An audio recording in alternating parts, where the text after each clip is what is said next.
A lot of times when healing comes up, people talk about being broken. You are not broken. None of us are broken. Many of us are kind of Swiss cheesy because we've had to take parts of ourselves and bury them, right? Because we're not allowed to be this or be that. You've got a graveyard in front of you of all parts of yourself that you weren't allowed to have. And healing is about unearthing those parts and reattaching them. We're tired of the rules, tired of the shame, tired of pretending it's all the same. We're tired of the hustle that cuts us in two. We're tired, but we're stronger. We're breaking on through. We're tired as fuck, but we won't back down.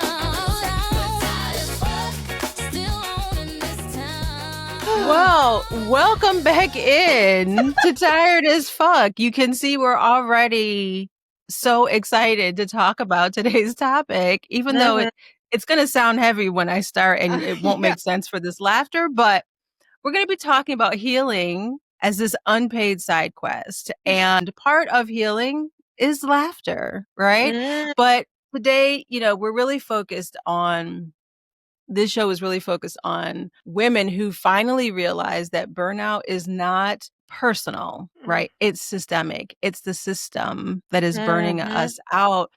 And what we really want to be focusing on is the healing that is not just a cute side project, but it is the main event for us. And all the three of us have all been through various types of therapy and have done a lot of work for ourselves over the years and understand the value that comes from real healing, not just bubble baths and vaginal steams, as I have talked about in a podcast I used to have many years ago. What? It's a thing. Well, maybe we'll get into it, but this is what do how you we mean? got You haven't goofy. steamed your vagina this week, Sandra? God. Right. Didn't occur to me. My steamer's in the shop. Sorry. So, no, don't be sorry. Laughter is so important, and it can't just be heavy. When we're talking about healing, it can't just be this heavy thing that we don't want to talk about that feels like a burden on top of trauma, right? Yeah. Healing isn't about that. And it can't just be something that is an afterthought, right? That's why we are where we are right now. So that's what we're talking about today is healing. And I'm really interested, ladies, when you think about just that term healing, what does that evoke for you? And maybe how have you moved beyond that? Yeah, there are a couple of things on that. The first is, when I first started, like almost 30 years ago, started going to therapy and stuff, and people would talk about self-care, healing, taking care of yourself and everything. It was bubble baths. Wasn't vaginal steams, but it was, bubble baths and foot rubs and things along those lines. A little escape from reality is, I remember a therapist telling me that. Take time for a little escape from reality. And to me, that doesn't capture healing. That's just escapism. I mean, absolutely take bubble baths, play video games, eat the food that you want, all of this other kind of stuff. Do the things that feel good. But healing is about work. It's about your body and your mind putting effort into reconnecting, remembering parts of ourselves that have, kind of gone by the wayside for whatever reason they are. So I think that's the first thing that I think about is that like healing is actually a process and it's work, it's effort, right? And it'll wear you out. It'll tire you. We were talking about that right before this. It can make you tired. It can make you emotional. It can make you grumpy. It can make you a lot of things in the process, but it's worth it because on the other end, you're going to be in a better place, in a place that you don't have to escape from. And then the other thing is a lot of times when healing comes up, people talk about being broken. I was broken and I had to be fixed. Yeah. Healing is not fixing. You are not broken. None of us are broken. Yeah. Many of us are kind of Swiss cheesy because we've had to take parts of ourselves and bury them because we're not allowed to be this or be that. As neurodivergent women, I think we can talk about this a lot. Yeah. You can't be this, you can't be that, you can't be all these other things. And so you've got a graveyard in front of you of all parts of yourself that you weren't allowed to have. And healing is about unearthing those parts and reattaching them, remembering those things. Re-cheesing, right? You're taking several slices of Swiss cheese until there are no more holes.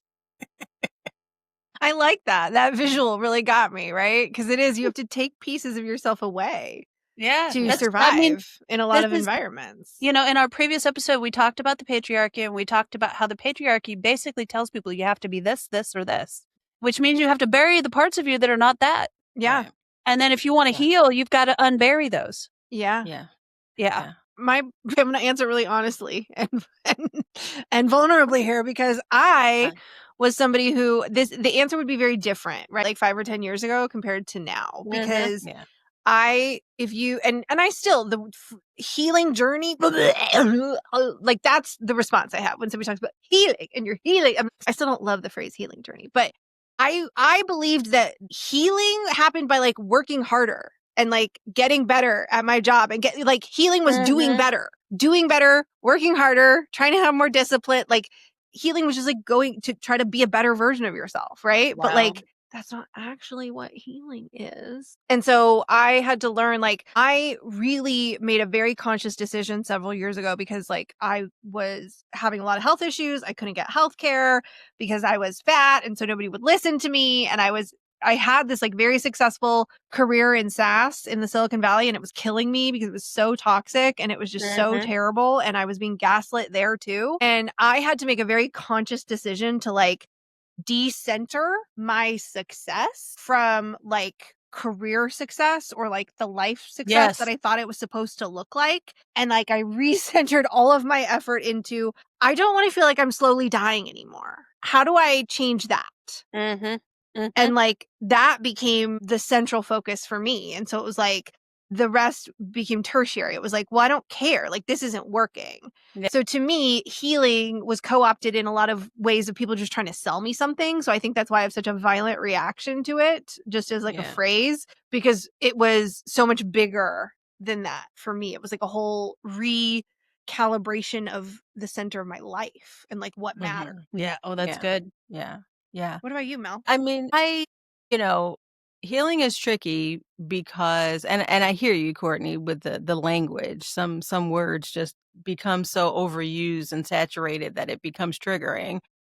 But, I didn't grow up, and I don't think many of us did, especially Gen Xers. We didn't grow up with people talking about healing. Oh gosh, right? no. We didn't have space to have a problem that kept us down. Right? That wasn't an option. Suck it up. You're fine. Get out there. I remember that was like, I heard over, you're fine. Oh, you're fine. Yeah, oh, you're fine. You're fine. Walk it You're off. fine. Walk it off. Is there bone showing? You're fine. Yeah. And I will admit, as a mom, I certainly have said that to children over the years. Like, are you bleeding? All right, you're fine. Go back outside and play. So it was a good portion of my life where I was what I thought diagnosed, like dealing with depression. And it really was, my emotions fell out of control. I was crying all the time. And I thought, because that's what I saw, that when you cry, you can't stop. So you are depressed. Something is wrong with you and you need to fix that. And so I took medication and I talked to a therapist. And once I stopped crying all the time and was numb, I must be better. I am healed now because I have these drugs and I don't feel anything. And this is how it's supposed to be. And then I would come off and the symptoms would come back. And, this cycle happened for probably 20 years. And it wasn't until I finally allowed myself. I mean, the first piece for me is allowing yourself to feel what you feel without judgment, without there needing to be a label on it. Stepping back and allowing yourself to just fucking feel whatever, good, bad, or otherwise. Yeah. Allowing was that first step for me to just, okay, don't take the pills. You don't need to ask for help because you're crying. Let it happen and see where it goes. see what happens. Yeah. And so when I allowed myself to feel the feelings, it was a lot. I'm not going to tell you it wasn't work. It was a lot. Like, what is happening? I felt out of control. Eventually, kind of that second phase for me was forgiveness, right? Because then I felt so much shame for not allowing myself all those years to feel the feelings.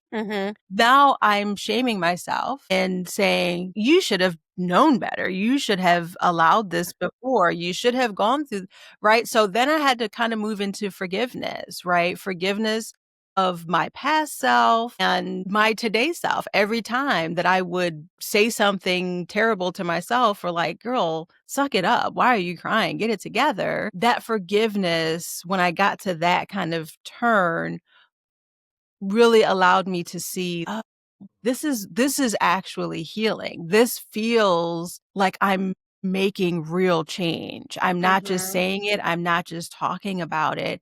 And then that last phrase, I know you want to jump in, Sandra, that last piece for me then becomes that understanding, right? That understanding that you are going to feel all the feels, that there isn't one way any of us is supposed to behave. And that's And okay. all of those Yeah. pieces for me is what healing looks like now, as opposed to taking drugs and feeling numb. Yeah.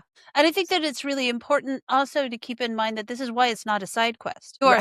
If you are in a healing place, if you are working toward healing, which by the way is a lifelong thing, it doesn't stop. You're never healed.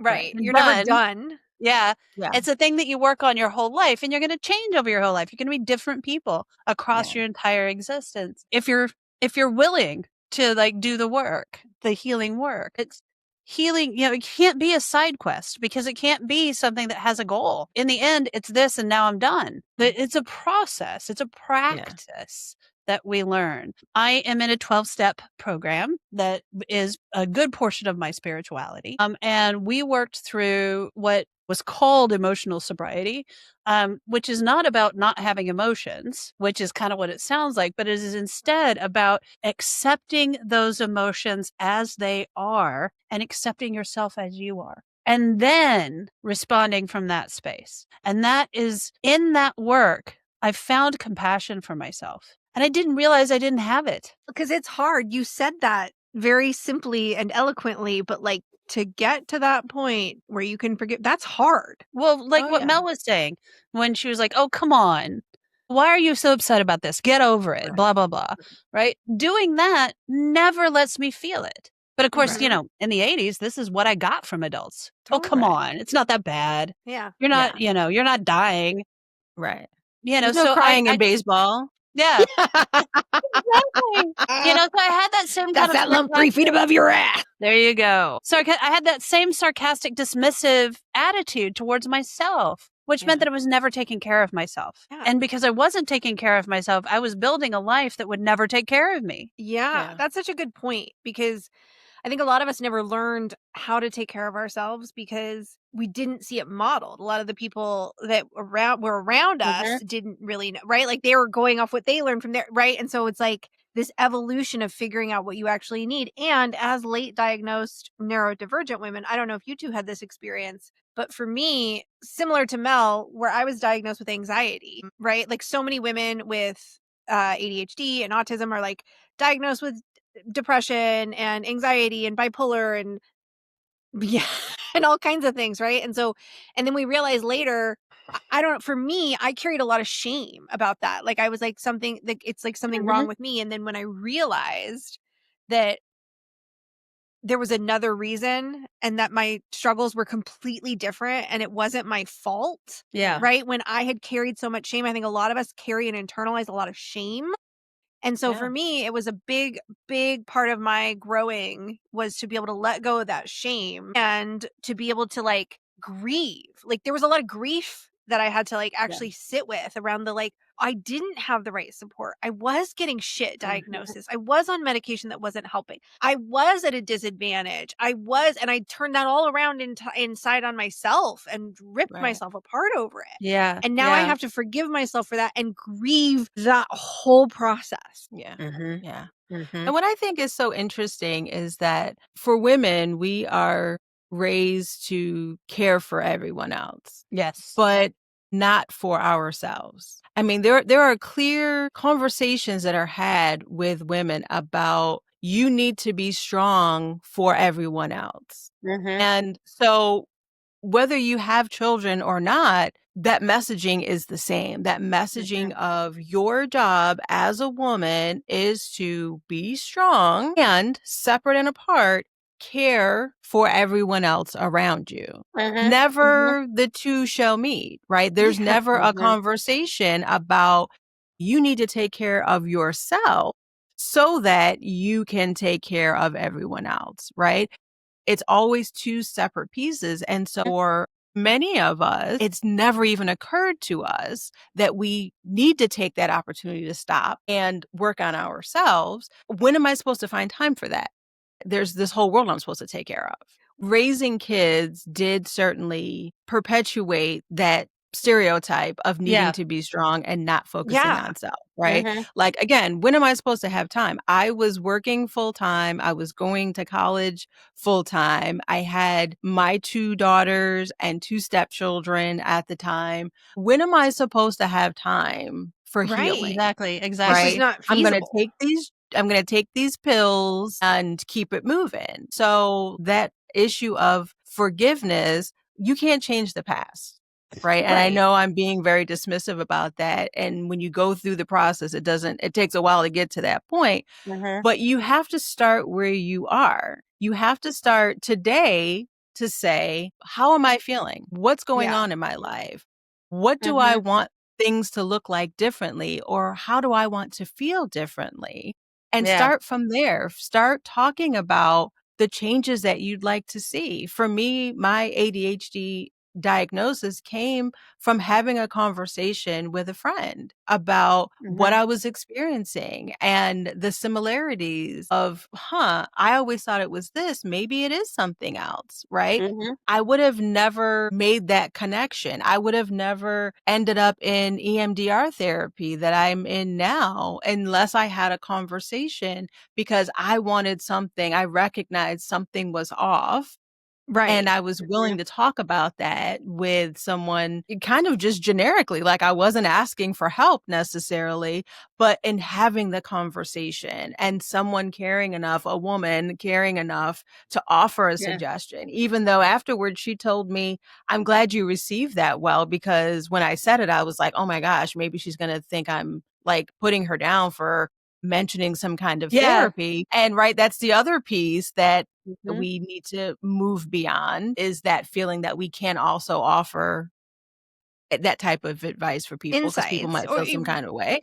yeah. But we have to. That's where the journey has to start. And no matter what you call it, whether you call it healing, whether you call it shadow work, whether you call it whatever, the idea is we're all being damaged consistently by a multitude of things in our lives every single day. There's so much that we have carried with us into adulthood that if you have not talked about it, if you are just sitting with any of those pieces that you have not fully released and there's a lot of ways that that can happen, it's impacting you, whether you recognize it or not. It's sitting inside of you and it's causing more harm than it is good.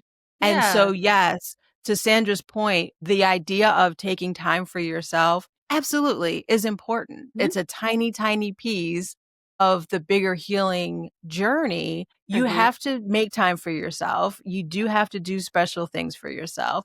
And you should just do that because you deserve it.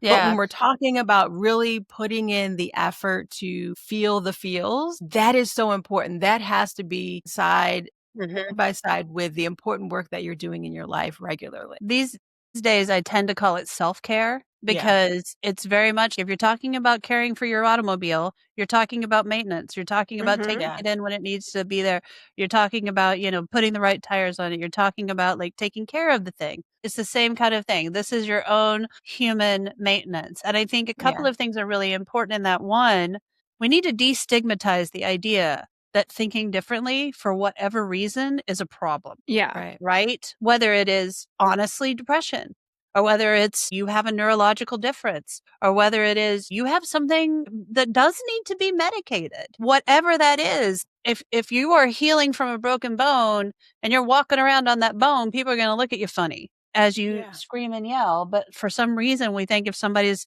suffering from serious depression, they should just keep going. So we need to destigmatize that and make caring for ourselves mentally and spiritually as important as caring for ourselves in any other way, especially financially and physically, which we are heavily influenced.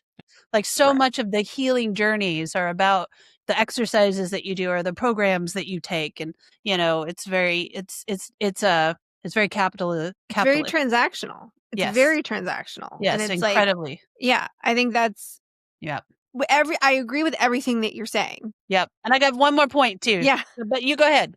I was just going to say, I agree with everything you're saying. And it's so important to prioritize that and make space for it. But we are inundated with messages that make that feel hard to do. The way that we are inundated through social media, through our jobs, through the messaging in corporate, through the news, whatever. Yeah. It is totally antithetical to the idea of like carving out time. When I made that switch from focusing on career to focusing on, it is hard. I had to sacrifice some things, right? Yeah. It wasn't like I can just totally make this switch and my career is not going to suffer. Yeah, no, it technically suffered. My commission went way fucking down because corporate didn't want me to be healing inside of it. That was inconvenient. Yeah. Yeah, if you are doing proper self-care and you're taking care of yourself, you're not going to rent out Venice for your fucking wedding. You're not going to become a billionaire because your heart's not going to let you.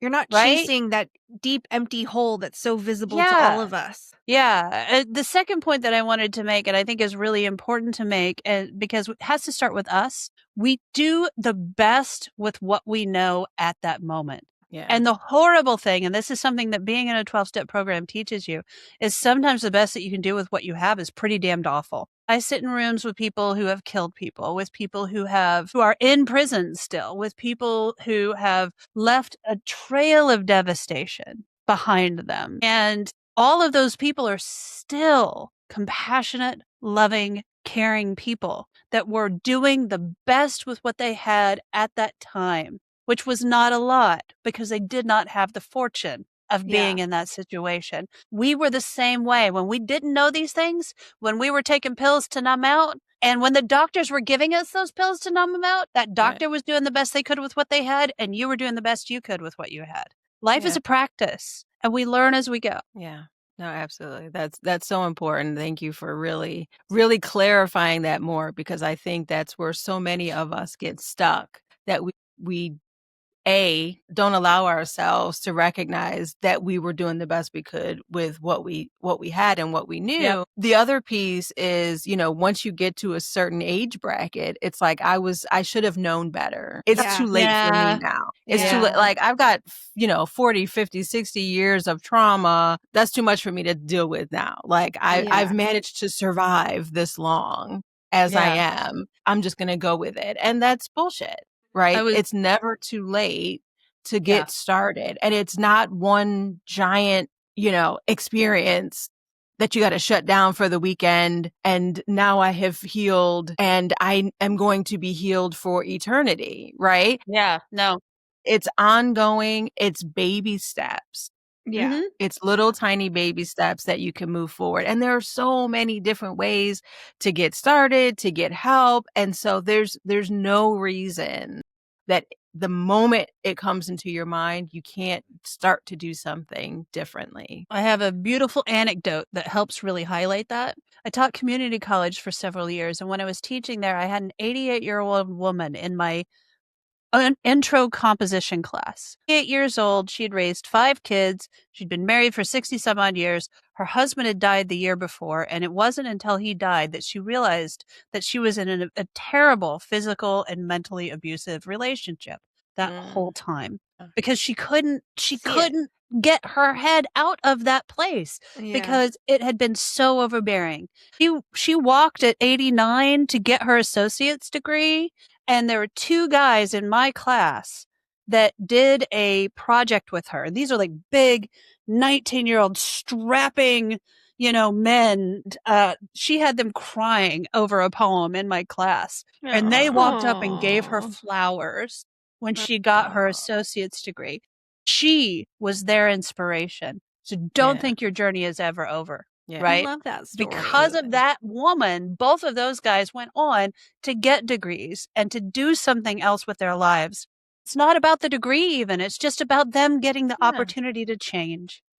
And that's, and one of the things that really helped them change is like they had very much a victim mentality. Like they were kids that their parents were both drug addicts. They were put in the foster care system, all of this. It was really bad. They were twins. It was a terrible situation. And they were stuck in feeling so damaged by that because, of course, they were damaged by that.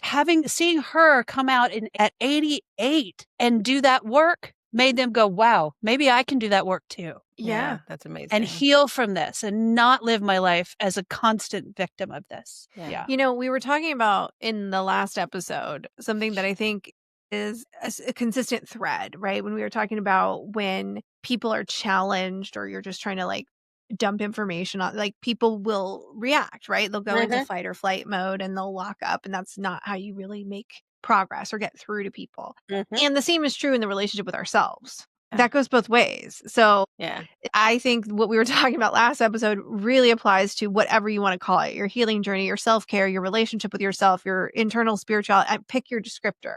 But it is really important to be able to approach yourself with that curiosity first versus the judgment that everything around us conditions judgment. Everything around us conditions us to judge and to compare. Capitalism! Capitalism! But it is the biggest life hack to be able to pause and be like, wait a minute, let me lead with curiosity first. And it's hard, right? Like, I mean, even in the last episode, I was like, I don't want to be curious. I want you to just stop, just keep your head in the sand. Fix me. But in that recognizing that you're going to slide back.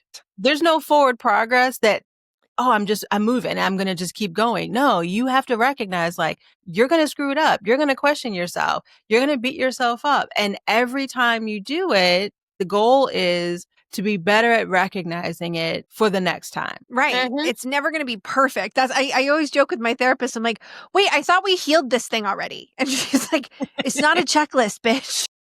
Yeah. My therapist did not actually say that. For the record, she doesn't actually talk to me like that. I'm still revisiting things that my principal said to me when I was 16, and do I want to be? No. Do they last very long anymore? No. But God, they were big when I first started healing them. When I first started looking them in the eye, there was a lot of tears. There was a lot of pain. And there was a lot of like having to hold myself because this was a very clear situation in which like I didn't tell my parents what happened. My parents couldn't have parented me through it because they didn't know. Yeah. Right. And I had to find a way to hold myself, to hold that 16-year-old and say, that was not your fault. That's that true was for their so fault. many women, especially late diagnosed neurodivergent women. And I think like when we see in our comments and we see people reaching out to us, I think what breaks my heart more than anything is to see women in their 60s saying like, well, I never found my people, so I guess it's over for me. Like I'm like, no, it's not. No, it's not. No. Yeah. No, but it does. I mean, it can feel that way, right? Because it then creates this isolation where once I recognize that I'm broken, I'm air quoting here, that I'm broken, well, I don't want other people to see that. Other people aren't going to want to deal with this broken friend, partner, etc. Yeah. And that's just part of the process. That's part of the healing process, is recognizing that that's all bullshit that you are telling yourself. And just because you're thinking it doesn't make it real. One of the things that comes up a lot when I was writing my book is just that, right? It's everything is a cycle. You can get through beginning to end, and I help people go through all these different processes and practices of how to move forward in their life in little steps. But the message is always like, you're going to fall backwards. And that's okay. Right. That's part of the process. And when you get to the end of this book and all of this cycle, guess what? It starts all over again.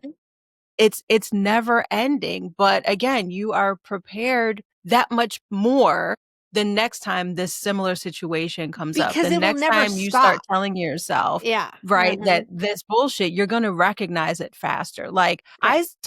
I talk shit to myself all the time, but I've gotten so good at recognizing it and be like, girl, stop. Mhm. Right. You You catch hear it yourself. faster. You catch Right. it faster. And it's like That's the healing. Yeah. life Mhm. That's never part of the stops. healing. Bad things never stop. Hard things are never going to stop, right? No. Your Yeah. triggers are never going to go away entirely. It's being able to have empathy for yourself, recognize them, and resource yourself through what you need. And that's part of this whole practice, Sandra, to your point. Yeah. If everyone in our lives is the absolute most ideal version of themselves, bad things are still going to happen. That won't stop cancer. That won't stop earthquakes. That won't stop car accidents. There are things that are going to happen one way or another.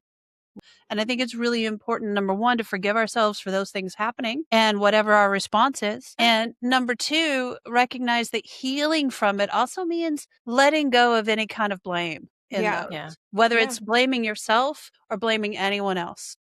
Yeah. As long as you are holding in your head blame and shame, you can't get through it. Right. That Yeah, right? judgment is the block, right? Like Yeah, that it's is gonna the stop, block. yeah. And so you have to figure out a way to get through that. Yeah. Can I show you? Okay, this is only going to be for the people watching the video of this on YouTube or Substack, but like, can I show you something that I figured out? Like, I don't know how else to explain it except with Yeah. some visual. Okay. Okay. So Yes.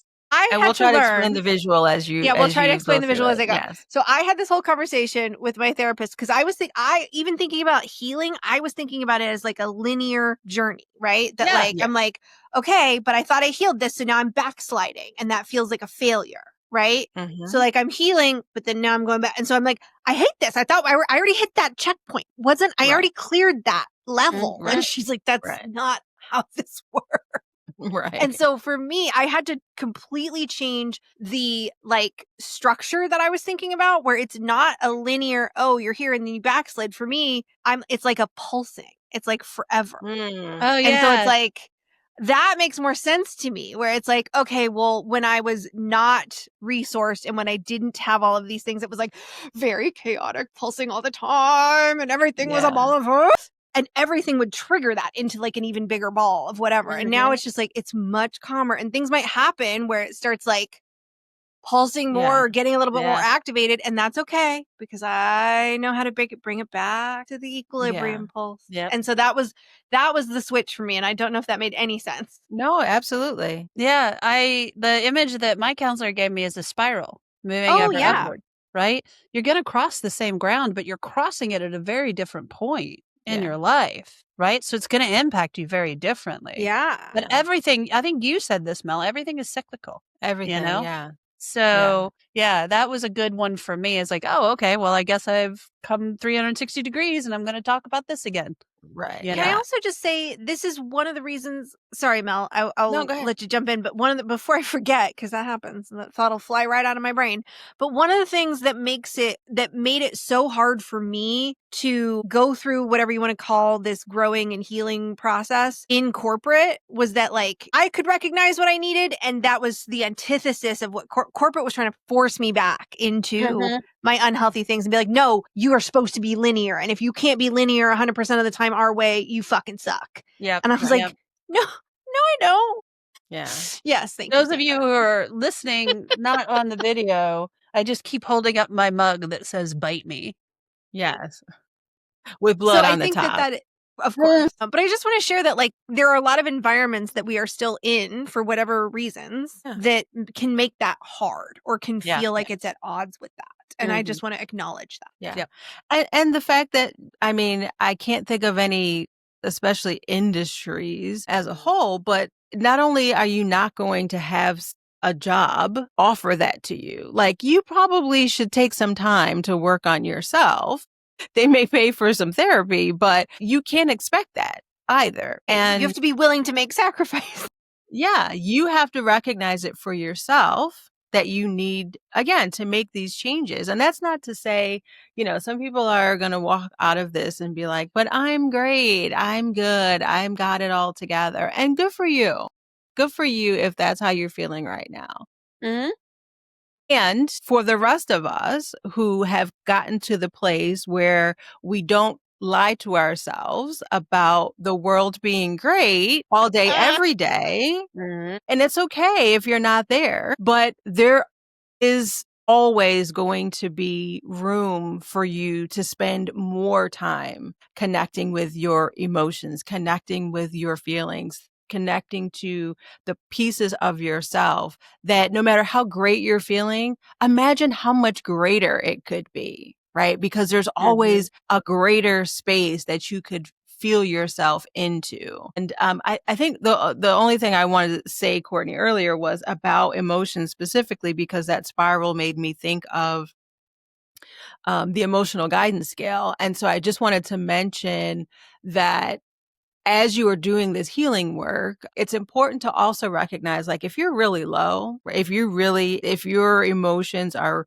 in a really bad place, dark place, hard, hurtful place, you have to also be realistic about how much you are going to be able to move in an instant. There are a lot of things you can do for yourself to improve how you're feeling. You can't go from like, this is the end of the world to, yay, I'm going to throw a party. Like, you can't do that in the day. That's like running a marathon on a broken leg. Right. And so, or having never run before, you have to do this incrementally. And so I think another barrier that I have seen for people that I work with is that they've tried, just like meditation. Well, I tried meditation once and it didn't work for me. I'm just not a meditation kind of person. I went to therapy 3 times and they never told me what I should be doing. So I'm not going to go back. Right. And so all of those pieces, you have to recognize that it's a process and everything's not going to work for you, but nothing's going to work for you instantaneously to be better. I'm air quoting again, to be better, right? Same thing. If you decide to go to therapy, I've seen lots of different therapists. Every therapist isn't going to be a good fit for you. Every medication that you may end up on that may be needed, everyone isn't going to work for you, right? Every healing modality isn't going to work for everybody. You've got to give yourself the space to try and see what feels good for you. Do it incrementally, allow yourself the opportunity to feel it and see, like, why didn't this work for me? What about this didn't quite feel right? How do I want to do this different in the future? But continuing to allow yourself to, I'm just going to keep saying, like, feel the feels, you know? Yeah. All right. Anything else before we do some last fucks? Let's do last fucks. Just to say that this shit is hard. And like what Sandra said, or one of you said in the beginning, like, this is not flowery shit. Like, this is like getting in the mud, hard fucking like boot camp shit. So if you're doing any of this work, like, good on you, bitch. This is hard as fuck. And also, sometimes it doesn't feel that hard. To Courtney's point, it's hard. It's difficult. I guess I don't want to scare people off from starting the process.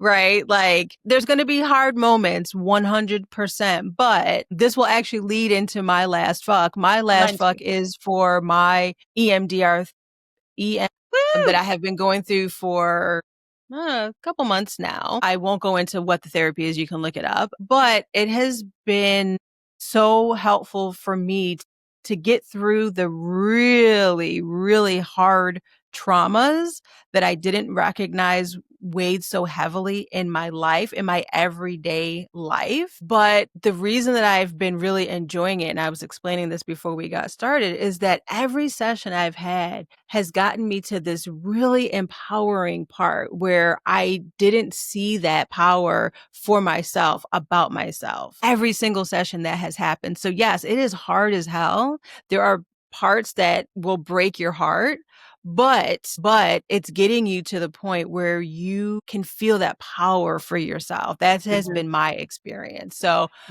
my last fuck is EMDR therapy. If you have trauma that you have not been able to pull up in the past in some other ways, that may be an option you could look into. Yeah. I'm going to go straight into mine. I didn't give you a choice, Courtney. Go for it, boo. My last fuck is a phrase that my partner uses a lot and has really spread in our little circle of people, that self-care is sexy. Ooh. Yeah. Right? Because self-care can be hard. Self-care can be difficult. Self-care can also be going bowling on a Thursday night, or playing D&D with your friends or doing karaoke. And all of that is also feeding yourself. And that self-care is sexy is a constant reminder to me that if I'm taking care of myself, I am feeding me, even if I'm having to eat my vegetables, at that particular time. Eat, as the kids say, eat. Yeah. Exactly. I'm so old. I'm saying things like that's what the kids are saying. Yeah. That's what them young whippersnappers are saying. All them kiddos. Something about 6 and 7. I don't know. Yes. What about you, Courtney? I'm just like 3, 6, 9. No, those are different numbers. So I think my last fuck, because a lot of what we've been talking about is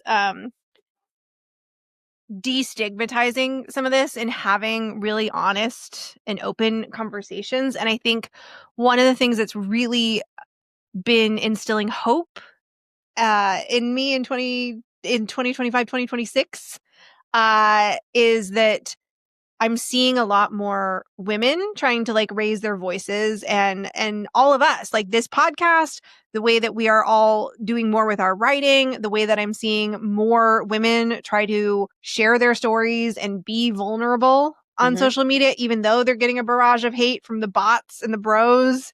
And I think seeing that community find each other, put themselves out there in that way to make themselves findable by the other people that are maybe feeling that way. And it's how we came together. We talked about this in our origin story.